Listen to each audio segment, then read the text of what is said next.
8:06 de la mañana de este jueves 27 de junio. Siguen ustedes en la sintonía de Canarias Radio, en este programa que se llama De la Noche al Día.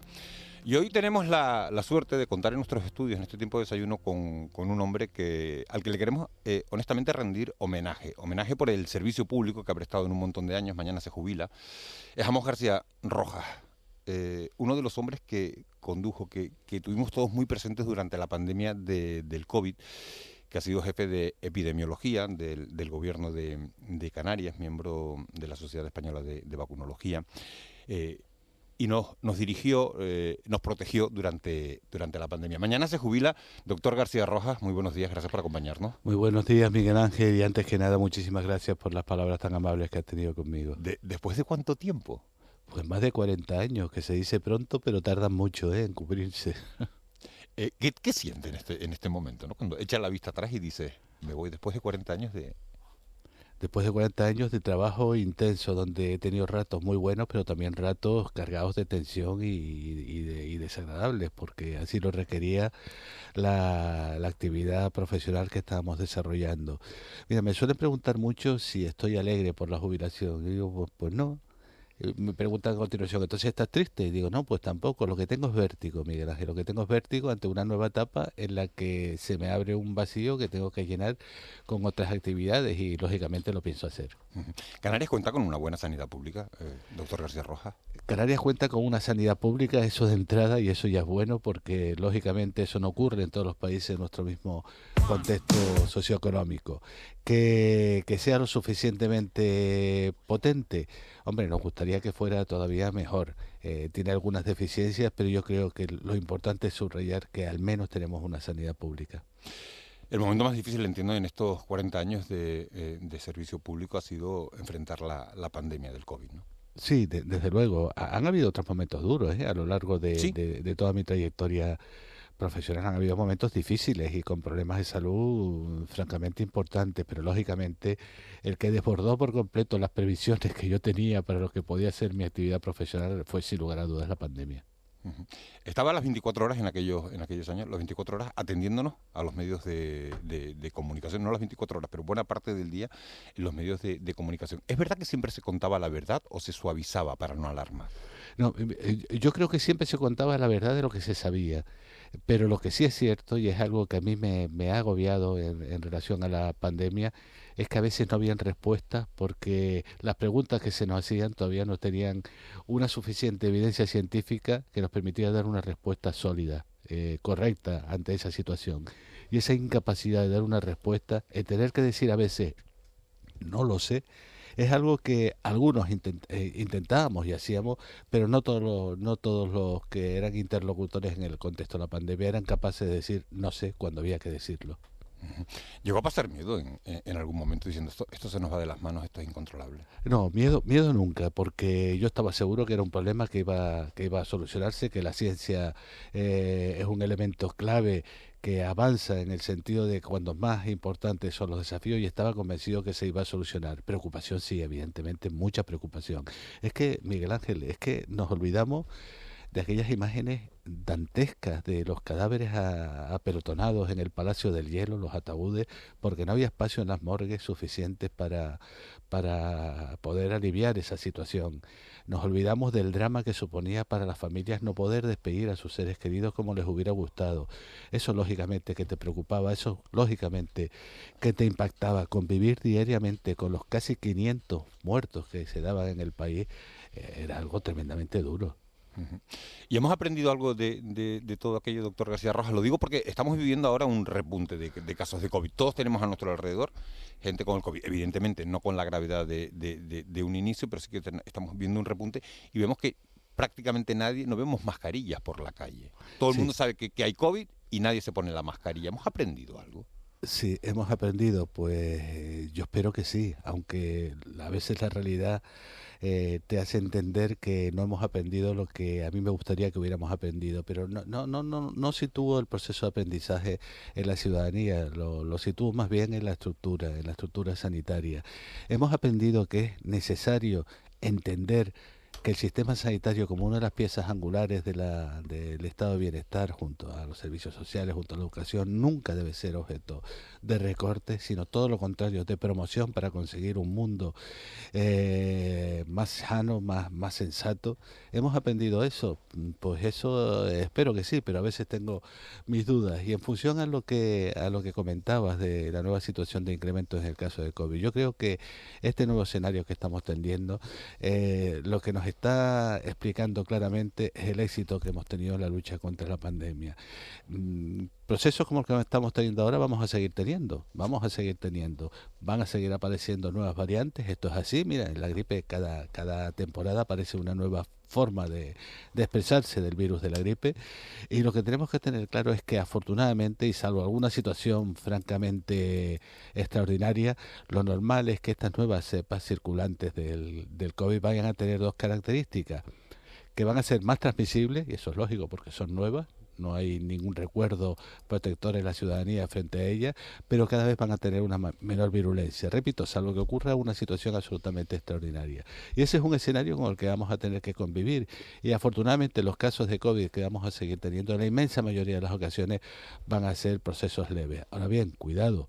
En el caso de que afecten a personas vulnerables, es decir, personas mayores o personas con alguna patología de base, fundamentalmente inmunodeprimidos, pueden crearles problemas de salud serios, como se los puede ocasionar también la gripe. Son a los sectores a los que hay que proteger fundamentalmente. Y en este sentido hay que reforzar dos ideas clave: que cuando llegue el momento de vacunarse, estos sectores, no la población en general, pero sí estos sectores deben de vacunarse frente a la COVID como deben de vacunarse frente a la gripe, y al mismo tiempo recordar a las personas, sobre todo las que están en contacto directo con población vulnerable, que, hombre, el lavado de manos, la mascarilla cuando estemos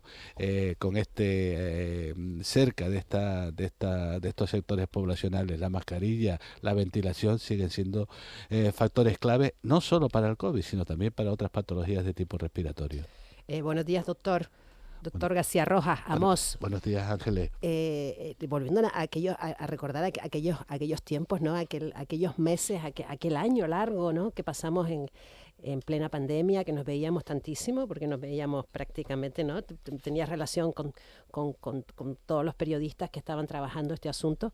Recuerdo de verle muy cansado porque las jornadas eran muy intensas, ¿no? Usted atendía a los medios de comunicación y además atendía su trabajo propiamente, ¿no? Como epidemiólogo. Mi pregunta es, ¿hemos sido justos? ¿Estamos siendo justos con las personas que dieron el callo, ¿no? En ese momento tan grave, los que más estuvieron en primera línea? ¿Cree que la sociedad ha sabido reconocerlo? Somos... Mira, yo la verdad es que cuando realizaba mi actividad profesional no sabía si estaba reclamando después justicia posterior a mi trabajo. Lo que sí te puedo asegurar, Ángeles, es que cuando paseo por la calle y se me aproximan algunas personas y me dicen gracias, para mí es más que agradable esa situación, y eso me sigue pasando y eso no lo olvidaré jamás. Para mí el hecho de estar ahora aquí con ustedes hablando de lo que va a ser mi próxima jubilación, que de alguna manera es un proceso en el que se reconoce todo el trabajo que hemos realizado juntos, porque ustedes han también tenido un papel clave en la lucha contra la pandemia, pues para mí es muy agradable y lo agradezco muchísimo y me siento muy recompensado. ¿Te sigue relacionado con la OMS, ¿no? Sí, ese cargo lo mantiene. Sí, lo mantengo. Son 3 años de lo que es el mandato temporal de ser miembro del Comité Permanente de la OMS. Son 3 años que se cumplen ahora a finales de octubre de este año. Hasta octubre de este año seguiré en OMS, sí. Doctor García Rojas, muy buenos días. Muy buenos días, Juanma. La nueva normalidad se parece tanto a la anterior, es quizás incluso más festiva, más disfrutona, ¿no? Claro, en aquellos tiempos cuando se hablaba de un futuro post-pandemia, la verdad es que la perspectiva no era como muy ilusionante, ¿no? ¿Usted cómo lo imaginaba? Y visto un poco el desarrollo posterior, en el cual pues realmente hemos recuperado todas las pautas de las aglomeraciones, las multitudes, ¿no? Incluso con mayor gusto por los viajes, etcétera, ¿no? Sí. Aquello inquietaba un poco, ¿no? Sí, la misma expresión, ¿no? Nueva normalidad, ¿qué será? Sí, yo decirte de entrada, Juanma, que la palabra, el concepto nueva normalidad lo odiaba profundamente. Yo no quería que mi normalidad fuera nueva, quería que fuera la de siempre, la de toda la vida. no quería convivir con una nueva normalidad. Además creo que la exteriorización de ese concepto de nueva normalidad a la ciudadanía, cuando los casos en la primera ola de la pandemia comenzaron a descender gracias a medidas básicamente como el confinamiento, pues permitió que la población se asumiera como que la cosa ya estaba mucho mejor y que ya podíamos volver a recuperar el tiempo perdido, y aquello dio lugar inmediatamente a la segunda ola pandémica, con lo cual es una palabra que procuro huir de ella como alma que lleva el diablo. Que yo esperaba simplemente que pudiera seguir desarrollando mi vida normal, que pudiera seguir escuchando la música que me gusta, que pudiera seguir paseando por las calles con normalidad, y esperaba que ese fuera el futuro pospandémico, y que en cualquier caso que en ese futuro, pues lo que digo antes, el sistema sanitario saliera fortalecido, sobre todo la estructura de salud pública, que era Claro. una de las más débiles, que saliera Y fortalecido. eso ha cambiado, doctor Ceroso, porque claro, No, o sea, la salud pública ha sido históricamente el pariente pobre del sistema sanitario, ¿no? Que está centrado en atender, bueno, patologías, por supuesto, muy importantes, ¿no? Pero bueno, de salud pública se hablaba, la campaña de vacunación, un par de cositas, un par de entrevistas y fuera. Claro, ¿eso vuelve a ser así o ha mejorado sus capacidades? Eh, mira, yo te puedo poner como ejemplo que antes de la pandemia llegaba por la calle y alguien me preguntaba, ¿y tú en qué trabajas? Yo decía, yo soy epidemiólogo. Y automáticamente me decían, ¿epi qué? Cuando llegó la pandemia me preguntaban, ¿y tú qué eres? Yo decía, yo soy epidemiólogo. ¡Hombre, epidemiólogo! Ahora me preguntan, ¿y tú qué eres? Yo vuelvo a decir, epidemiólogo. Y me dicen, ¿epi qué? Eso creo yo que es Ujú. sintomático de que no todo ha cambiado en el contexto de la necesidad de reforzar una estructura que es básica, fundamental en la lucha para conseguir un mejor salud por parte de todos los ciudadanos, como es la estructura de salud pública. Todavía sigue Pero, estando debilitada. pero por ejemplo, las situaciones que se vivieron y que a su vez han ocasionado controversias políticas, ¿no? De carencias de material, si se dieron circunstancias de emergencia ahora, ¿se repetirían sí o no? Yo creo que la situación esa, a esos niveles sí que puede haber cambiado. A esos niveles la pandemia nos ha dado mucho aprendizaje.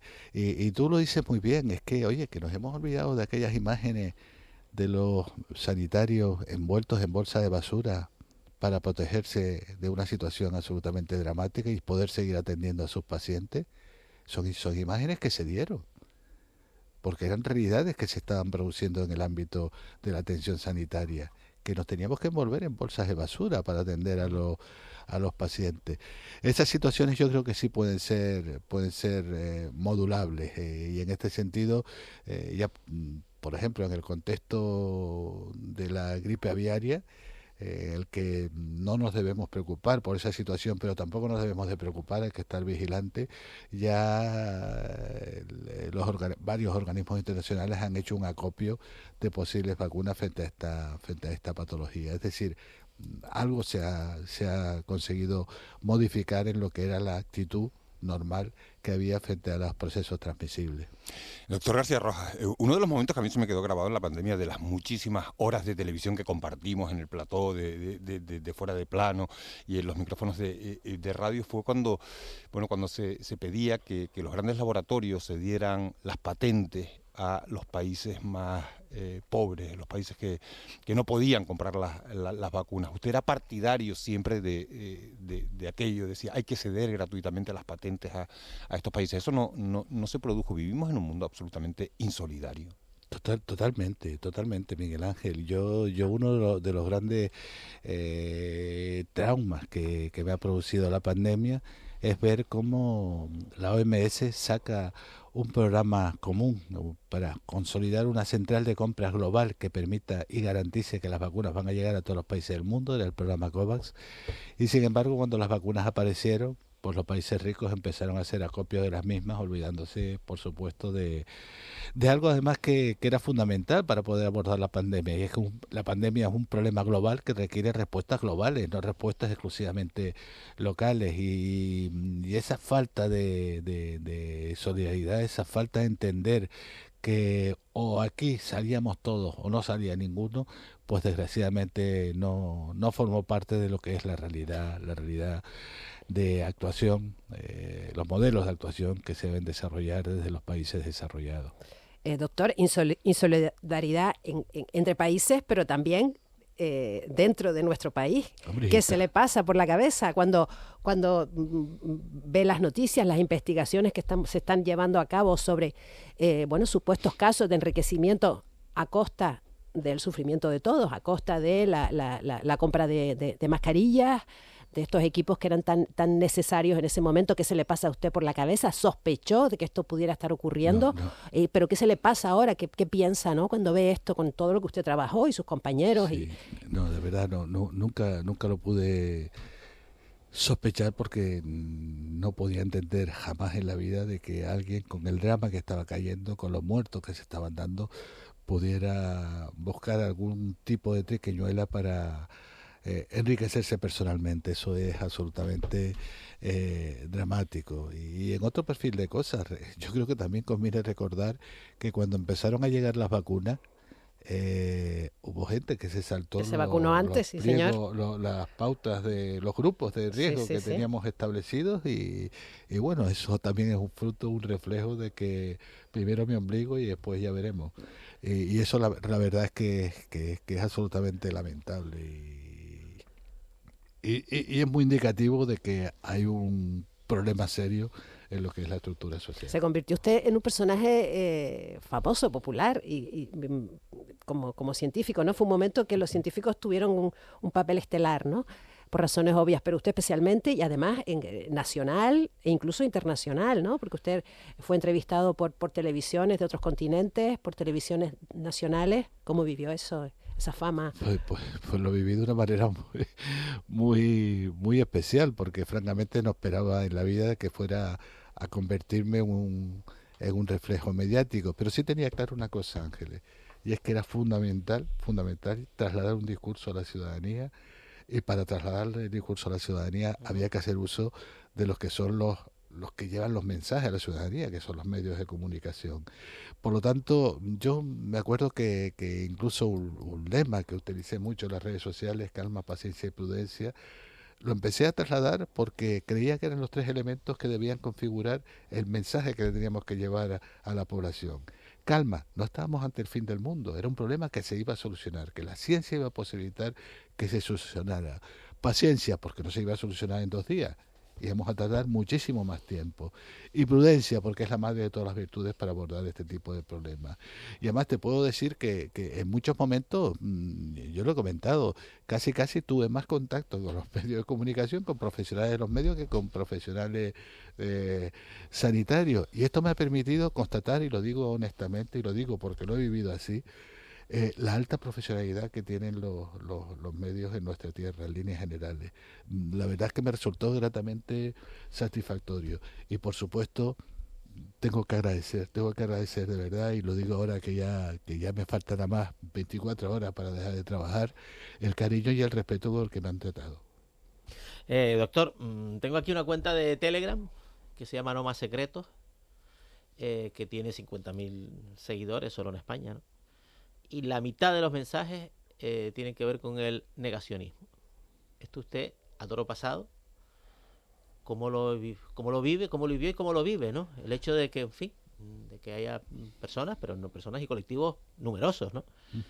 Que repiten continuamente mensajes de todo fue un engaño, todo fue un montaje, este tipo de reflexiones, ¿no? Sí, no, y desgraciadamente a nivel personal he tenido que recibir algunas caricias de estos colectivos. Entre otras cosas me han llamado genocida. Hombre, pero con Netanyahu son mucho más suaves, ¿eh? Te llaman genocida a ti por una serie de muertos que no aparecen por ningún lado, pero con Netanyahu se calla en la boca. Y esto no deja de ser también sintomático de que algo está funcionando mal, muy mal. ¿Cómo lo llevo? Hombre, pues lógicamente el renegar de algo tan simple como es la aplicación del sentido común, que es lo que es el método científico, aplicar el sentido común, la negación del sentido común, y el dar como alternativa algunos elementos que forman parte de lo que es el esoterismo, pues no deja de ser francamente curioso. Pero te digo... ¿Cómo se combate? ¿Cómo se combate esto? Porque claro, al final es una especie de secuela cronificada de la propia pandemia, ¿no? Sí, y muy difícil de solucionar, Juanma, muy difícil de combatir, solucionar, ¿no? de combatir, porque realmente ahí no interesa el discurso racional, interesa el defender una posición que has estado manteniendo y de la que no te vas a bajar del burro en ningún momento, por mucho que te digan. ¿Cómo se combate? Pues se tiene que combatir con sosiego, con calma, con paciencia y con prudencia, intentando siempre desarrollar un discurso científico, desarrollar un discurso razonable y por supuesto no caer nunca en los mismos elementos que ellos suelen usar. Es decir, yo jamás insultaré a nadie por la calle porque piense lo que quiera, a pesar de que me rebele profundamente contra lo que piensa. Jamás se me ocurrirá decirle a nadie que es como me han dicho a mí recientemente en un tuit, que tengo caras de soplapolla. Mira, pues mira, a lo mejor es solo la cara, lo que sí tengo claro es que el que dice eso no es solo la cara, es todo él lo que es. Doctor García Rojas, con la cantidad de vidas que llegaron a salvar las vacunas, ¿entiende que la gente tenga ahora reticencias a vacunarse?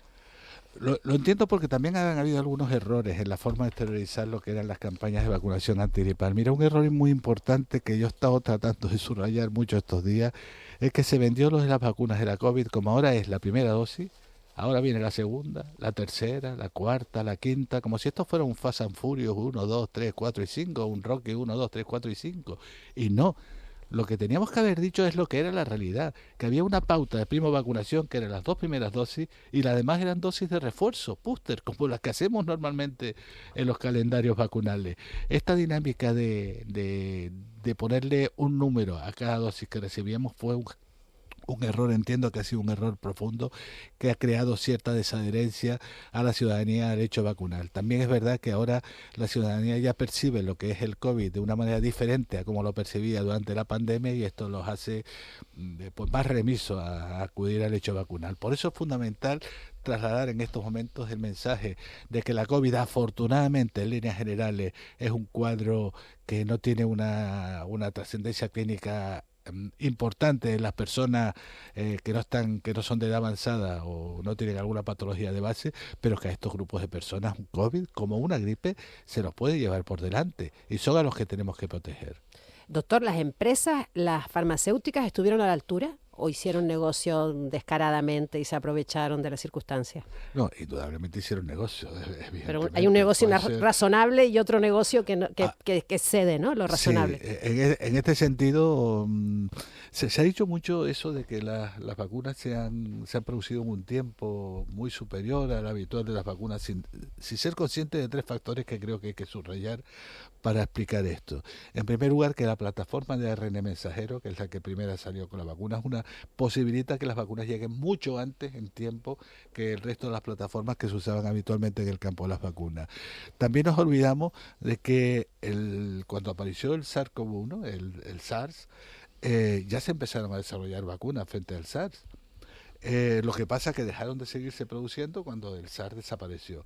¿Qué ocurrió? Que cuando aparece el SARS-CoV-2, pues ya toda la fase preclínica estaba hecha, porque se había hecho para el SARS, con lo cual se adelantó todo ese periodo de tiempo. Y luego, indudablemente, todo lo que se invirtió económicamente, pero también en talento, para conseguir disponer de las vacunas, que era la única herramienta que iba a posibilitar yugular el drama más terrorífico que teníamos en relación a la pandemia. ¿Se aprovecharon o no se aprovecharon?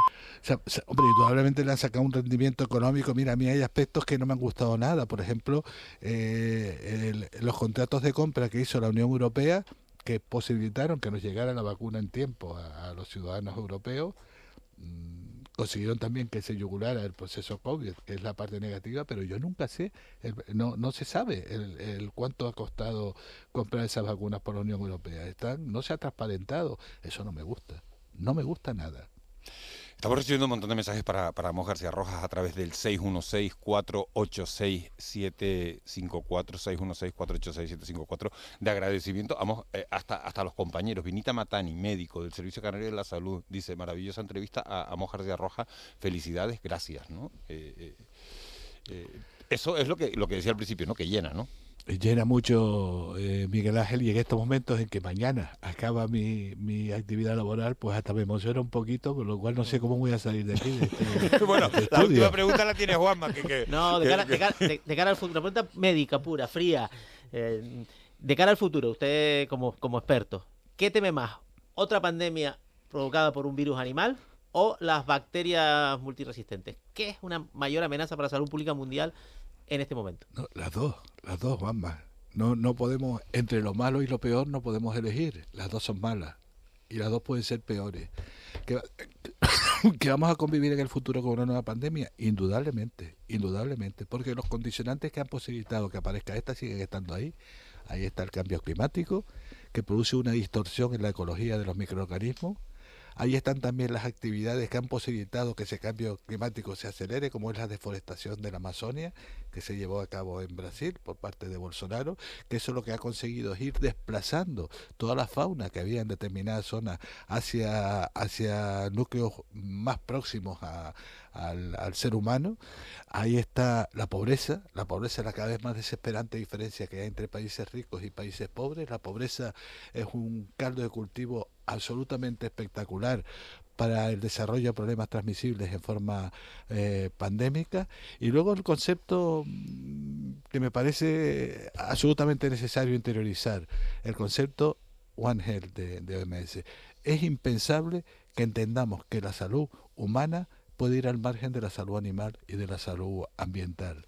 Oye, ¿es que nos olvidamos que el SARS-CoV-2 es una enfermedad de los animales que pasó al hombre? ¿Es que nos olvidamos que el ébola es una enfermedad de los animales que pasó al hombre? ¿Es que nos olvidamos que la viruela del mono es una enfermedad de los animales que pasó al hombre? Es que todas las grandes crisis sanitarias, que por cierto, son las crisis de salud pública las que realmente aterrorizan a la ciudadanía. Yo siempre me gusta decir, cuando tengo la oportunidad de estar en relación con algún responsable político, que ellos me suelen decir, mira, es que invertir en salud pública no ayuda a ganar elecciones. Yo automáticamente les digo, pero cuidado, no invertir en salud pública ayuda a perderla, porque las crisis que realmente asustan a la ciudadanía son las de salud pública. Y de esa perspectiva, la necesidad de abordar la salud humana desde una perspectiva de abordar también la salud animal y la salud ambiental son básicas para tratar de empezar a yugular, a trabajar contra la posibilidad de que aparezcan nuevas pandemias. Y luego está el tema de la resistencia antibiótica que has comentado, que es un problema clave y que está ahí posibilitando la creación de microorganismos multiresistentes, y ahí lo que se requiere fundamentalmente es una pauta de conducta a la hora de desarrollar tratamientos a la ciudadanía correctas y aplicadas a razones. Doctor García Rojas, estamos terminando la entrevista. Ha sido un tipo maravilloso. Le voy a pedir un poquito de atención para que oiga esto.